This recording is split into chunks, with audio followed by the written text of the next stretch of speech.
right, so I'm not a science teacher, but that's the lesson you're going to get today.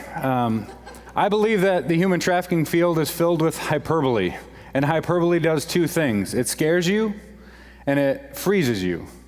And most people, when they're in that situation, say, well, I should probably write a check to somebody who knows what they're doing. If money can solve it, it's probably not a problem.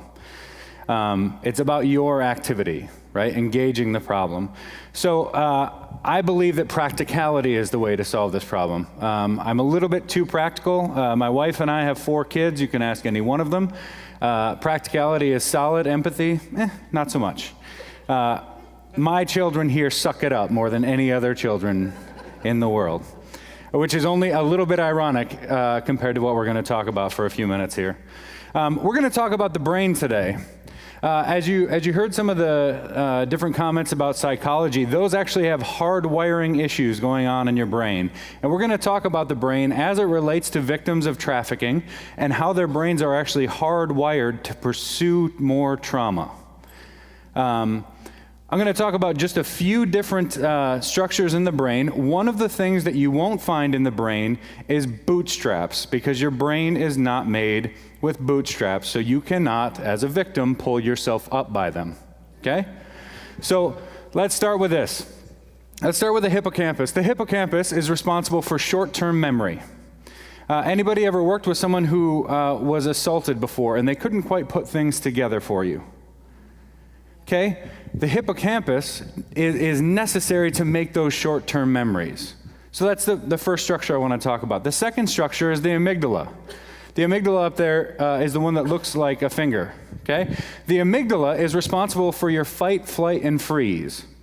Okay? It's connected to your body, your limbic system, so any trauma that your body receives, your amygdala kicks in and you either run away, you freeze, or you fight. Now, I don't go to haunted houses because I don't have freeze or flee. I have fight, and I will kill somebody in a haunted house if they jump out and scare me. Okay? Y'all can figure out what you are. But that amygdala, for someone who's been traumatized repeatedly, is overactive. See, our brains develop from the back to the front. So if you hold up your hand like this, imagine that your forearm is your brain stem. And this is where your amygdala is, in the back. So if you were to take a baby and they do the startle, don't drop the baby, but they do the startle test in the hospital, right? Where they do this and the baby goes like that, right? Your amygdala already kicking in, right? Fight, flight, and freeze. They're just making sure their body's all right. So our brains develop from the back to the front. So all of that fight, flight, and freeze develops first. Up in the front of your brain, right up here, is the frontal lobe responsible for executive functioning, rationality, thought, decision-making, okay? And we'll get to that just in a minute. But in a traumatized brain, the amygdala develops and then overdevelops so that it is always firing. The last structure I want to talk to you about, we talked about the hippocampus, responsible for short-term memory, the amygdala, responsible for fight, flight, and freeze, and the last one is the hypothalamus, okay? The hypothalamus is responsible for triggering your fight, flight, and freeze reaction. It also releases a few different hormones, and one of them shuts down the hippocampus. So that your brain isn't worried about, I need to remember this. Your brain isn't worried about, I need to get out of here. One releases a few different types of hormones. One of them is cortisol. Cortisol causes depression. Cortisol causes dissociation, and it kills your immune system over time if you've got too much of it built up in your system. Now, cortisol is necessary. So when your brain recognizes something's going wrong, your hypothalamus says, I need to release this, I need to shut down the hippocampus so we can just get going, and it's going to trigger fight, flight, and freeze so I can get out of here. So, for instance, let's say I walk outside and I get stabbed. Let's hope that doesn't happen, right? But I get stabbed in the leg. My brain is going to release cortisol so that my blood thins out and says, you need to go. We don't need to worry about the blood clotting. You just need to get out of here. So it's going to move a lot of oxygen, and I'm going to run, okay? So in a trafficking victim, what happens, it was when cortisol is released and their immune system is beginning to be affected, they're sick more consistently. Any trauma victim, they're sick more consistently, okay? So those are the 3 I want you to remember, and we're going to tie all these in at the end, okay? The hippocampus, the amygdala, and the hypothalamus. And the hormone I want you to remember is cortisol. Okay? Not cortisone. That's a whole different thing. Cortisol. So when we talk about trafficking victims, you need to understand that the victims of child sexual abuse are numerous, far more numerous than the amount of trafficking victims. People that are telling you that millions of children are being trafficked in the United States are lying to you. Millions of children in the United States are victims of sexual assault. 1 in 6 young men and 1 in 3 young women will be assaulted before they're 18 years old. That's a reality.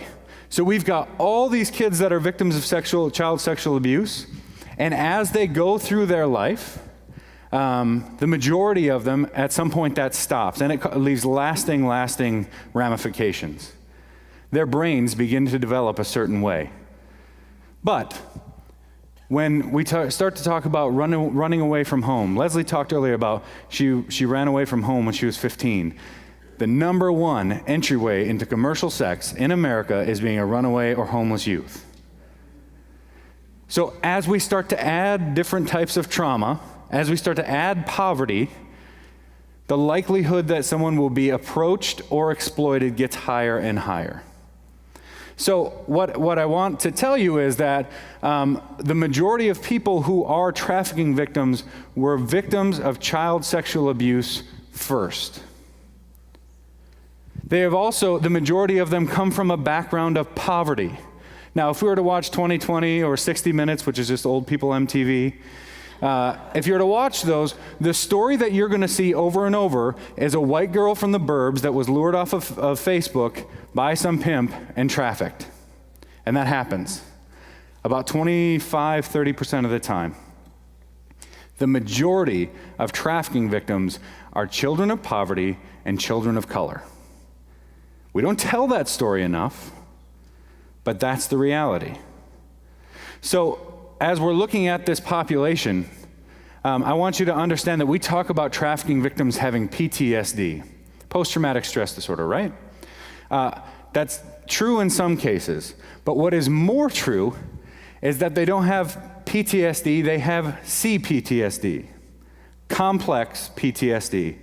So what happens in PTSD is someone has a fairly regular life, and then a traumatic event happens and spikes them up, right, to dissociative behavior, and they're kind of out there. This is why we see it in soldiers. They see horrible things in war, and of course, even someone who's very strong emotionally can have this sort of response. And the goal with someone with PTSD is to bring them back down, right? Back down to reality, reconnect. Now, a trafficking victim, the majority of trafficking victims that we work with at the Manasseh Project have complex PTSD, which means there was no pre-traumatic life for them. Since they can remember, since their brain was developing, they have been neglected and abused in one form or another. So their brain is constantly scanning for some sort of threat. Their amygdala is overactive. Now, you might say, oh, okay, so what? Here's the problem. The brain this is a study done by Harvard, the brain on the left here is what I hope your brain looks like. And actually more so, I hope my brain looks like that. Where's most of the activity? It's in the front, right? The frontal cortex, executive decision and choices, rationality, all of that. Essentially, the brain on the left has gas and brakes. So, somebody were to stand up right now, make a comment about my mother, I might be angry and want to deck you, but I can rationalize through it. They're having a bad day. It's cool. Or maybe I don't want to catch a case, right? There's a whole bunch of different reasons. And I just let it go. Takes me 3 seconds, right? What you'll also notice is all this yellow and all this green, these are neural pathways and neurotransmitters, right? These are firing. The synapses are firing. You can bring information from the back of your head to the front. So if there was a mic cable laying on the ground, my well-developed brain glances over and sees it and thinks, mic cable. If the front of my brain isn't developed, I could glance over there and think, snake, right? Because I'm constantly looking for a threat. The brain on the right is a traumatized brain. These brains are the same age. One has been severely traumatized and one has not. And when I say traumatized, I mean it's not that they're getting beaten in the head. I mean they've been abused throughout their life, and their brain has developed to where most of the activity is in the back. They are constantly scanning for danger. The front of their brain is underdeveloped.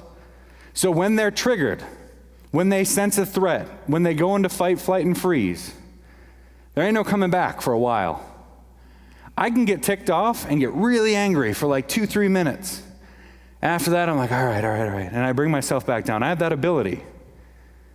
This brain does not. I use the word ability on purpose. It is not that this child does not want to do well. When you ask a kid what they want to be when they grow up, it's a lawyer, a doctor in the NFL or the NHL in my case. Right? That we want to be great things. You don't hear, I want to be a stripper. You don't hear, I want to be a pimp. Right? They want to do well. Every child wants to do well. Even the ones that are giving you a hard time want to do well. The brain on the right literally cannot.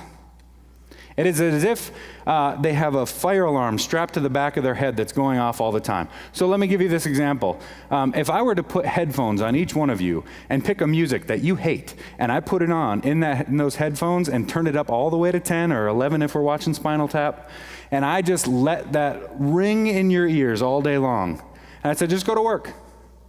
Talk to your kids. Have a conversation. Most of you would struggle, because there's constant something going on. You'd be looking over your shoulder because you can't hear people coming. Could you talk on the phone? Could you type? Could you concentrate to read? No, you couldn't. That's the brain on the right. Now, good news, bad news. The brain on the right will never be the brain on the left. Won't happen. Okay? The brain on the right is a 10 on the Richter scale, right? And the brain on the left is a 1, right? Calm, peaceful. Now, if I believed that there would be no change, I would not do this work. But I am a profoundly hopeful person in as much as I am pragmatic. The brain on the right may never be the brain on the left, but imagine if I took those headphones and I put them back on you after days and days of it blasting in your ears on 10, and I turned it down to a 3. What could you get done? Could you focus more? Could you have a conversation? Does everything seem so amped up? No. That brain on the right can develop over time. So what we're talking about when we're rehabilitating victims of human trafficking, victims of commercial sexual exploitation of children, is skill building and empowerment. Right? And that doesn't happen if the people who are trying to help them believe that they just don't want to do well. So this is largely our problem. We have to stop using words like prostitute. There is no such thing as a child prostitute. It doesn't exist. Though in Michigan, children at 16 and 17 can be charged with prostitution, we should cry out and say, that is not true. There is no such thing as a child prostitute. Right? Exploited. Change the way we talk about things. Language is so powerful. Think about the way we talked 50 years ago about women, about people of color. Now, are we there yet? No, right? We may have seen the mountaintop, but we have not crossed over, right? There's so much work to be done. But when we change the way we talk, out of the mouth comes the abundance of the heart, right? If I'm saying prostitute, I believe it. The other part is, if I'm saying the word prostitute, even if I love this child, I'm standing in a courtroom, I'm advocating for this child, and I say this child has a history of running away, prostitution, and she's got he has some drug addictions. All those are ringing all sorts of red flags off in that judge's head. Prostitution's a crime. Being a minor in possession is a crime. Running away is a crime. What do we do with crime in Michigan? Punish it. You cannot punish the right brain into being the left brain. You can get compliance, but you will not get change unless you work on skill building repeatedly over and over and over. Sometimes it's something small, brushing your teeth, hygiene, getting up for school on time. getting a job, all those sorts of things. But it's got to be in an environment where you're holding accountable, but you're understanding how the brain is functioning at the same time. See, we want to push survivors to tell their stories. Why? Because we all love to look at a car accident. Let me just say, it is none of our business what happened to them. Our job is to respond faithfully to the human in front of us, not to be a rubbernecker and keep turning our head to look at the accident. And here's part of the problem. Part of this brain trauma is that our left brain has explicit memory. 1492, Columbus sailed the ocean blue. Why do I know that? Because Miss B made me memorize it in second grade. My left brain stores all that kind of stuff I learned in school, whether I wanted to learn it or not. And it has language. I can tell you when Columbus sailed the ocean blue and butchered a bunch of people, but that's a different story. My right brain holds all those implicit memories, the trauma. It's locked up in there, and it has no language. So when we are trying to force people to tell their story, understand that in a traumatized brain, the two sides of the brain do not communicate well. It may not be that they don't want to tell you the story. Again, it may be that they cannot at that point. So when we are working with young women and young men to help them to tell their stories, the best thing you can do is get them active. Release that dopamine. Reduce the cortisol. Get kids active. High-risk endeavors. Look, the life they led was high risk. They can certainly stand for some high ropes courses, okay? Might be scary, but that's a natural release. If they don't get that natural release of dopamine in that way, and they can't get a drug of choice, whatever that drug may be, they will get a dopamine release, which is what makes us feel good and actually what it causes addiction, looking for that dopamine high. They will get it by fighting you, because it's always fun to fight the adults. It's not about locking them in. It's not about forcing them to do anything. It's not about making them tell their story. Skill building and empowerment. You are beautiful, you are loved, and you are capable. Let's find your dream and pursue it. This is how we respond to victims. Not parading them out in front of people, not forcing a lifestyle upon them. The average recidivism rate for a trafficking victim is 6 to 8 times to go back to their pimp, which mirrors our domestic violence cycle, 6 to 8 times going back to your pimp, which mirrors a young woman running away from home, 6 to 8 times going back to the person that would abuse them. Be patient. There's no condemnation. There's no judgment. You go back. You go back. You come back to us. Let's walk through how it happened. What were the triggers that sent you back? Because let me tell you something. They feel affection and love as well as fear from the pimp. You will get nowhere bad-mouthing that guy or woman. Nowhere. They'll defend him just like a domestic violence victim will defend their abusive partner. They get acceptance there. If they cannot get it with you, if they cannot get it with me, then they will go back.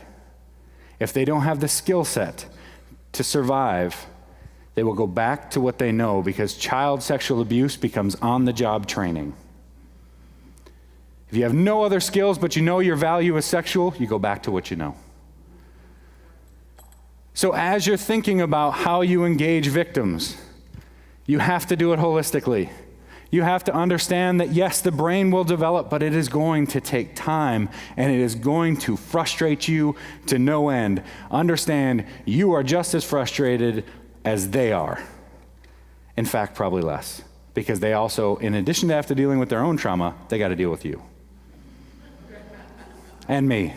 Ask any of the kids I work with, and they will tack on me onto that list.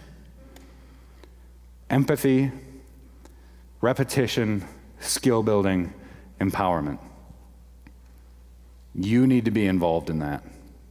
Maybe not one-on-one. Maybe it doesn't work for you. Maybe you're like me and you're not empathetic, where it doesn't work for you to work one-on-one with someone. Then be preventative. stop a buyer before they become a buyer. Nobody wakes up and says, today I'm going to be a prostitute. Nobody wakes up and says, today I'm going to go buy somebody. You have a role in each one of these areas. So go do it. Moses was walking through the wilderness, and there's a burning bush. Not that that was really strange for him in his time. Lots of bushes were on fire. It was the desert, right? What's different is that he noticed the bush did not consume, and he left his path to go see it. Today, I'm inviting you to understand that every bush is on fire. Thank you.